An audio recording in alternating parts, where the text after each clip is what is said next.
Ito, ang latest weather update. Alamin ang pinakasariwang ulat panahon ngayon dito sa Information TV Educational Channel 2. Po yan nga ay itong easterlies o yung mainit na hangin galing karagatang Pasipiko nakakaapekto sa may silangang bahagi ng Luzon at silangang bahagi ng Visayas. Itong easterlies din nagdadala ng mga kalat-kalat na pag-ulan, pagkidlat at pagkulog sa may Caraga at Eastern Visayas. Kayo ating mga kababayan na nakatira sa mga flood-prone at landslide-prone area ay pinag-iingat nga natin sa mga banta ng pagbaha o pagguho ng lupa.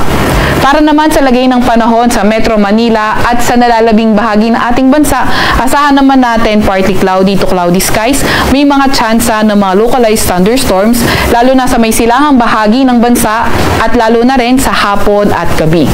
Yung ating mga kasamahan sa Regional Services Division patuloy na maglalabas sa mga thunderstorm advisory, heavy rainfall warning o hindi kaya rainfall advisory kung kinakailangan.